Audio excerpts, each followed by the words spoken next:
right, I am back with Andie James, who just read from Beguiled, book Mhm. two in the Beaumont series, and it is out now because Yes. we are recording this the week before it launches, and this episode will be coming out, I think, in March. So go get it, go read it. So I remember you posted this on Instagram. You shared the description, and I was like, you Mhm. had me at ethical land management because that's in Yes. the blurb. Mhm. And we see that coming up a little bit in the scene that you just Mhm. read, where they are going to be at war with what is this garden design?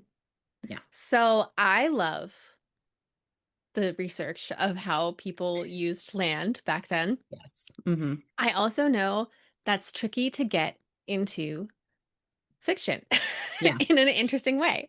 I'm not gonna say I necessarily worked what that looks like into this book, but it's very much part of Ethan's motivation, and that is very much in the book. So for him, you saw it a little bit in that excerpt that I just read, but he is kind of grumpy about actually needing to work on the garden. He's like, my time could be so much better spent on these other projects that are actually important to the people who depend upon this estate and this land. And, it's revealed that the land hasn't been managed well previously, and he's really trying to get it there. And so I referenced the Year Without a Summer, which was after a big eruption in 1816, and it caused massive disruption to weather patterns that summer. And so all of Europe, and England in particular, was, well, the Northern Hemisphere, but really thrust into an unusually cold summer, and it just decimated crops. And so I referenced kind of how they were still trying to come back from that and revive things. He took the position with his cousin because he wants to try to give an example of a better and more fair and ethical way to manage this estate and try to make it an example for others.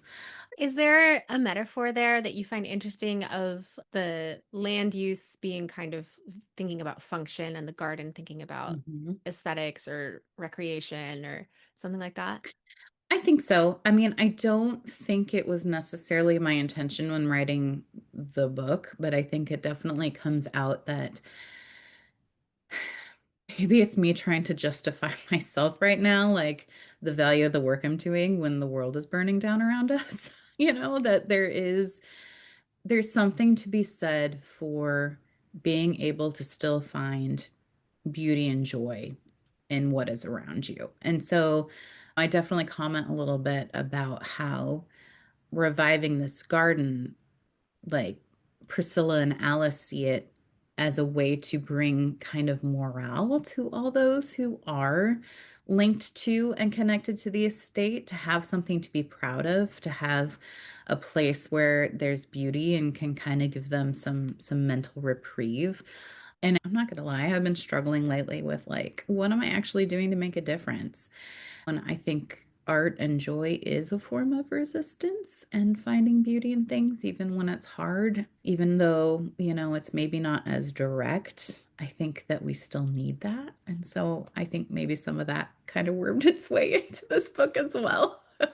Absolutely. Well, it's a very valuable theme to explore and let the Mm. reader think about.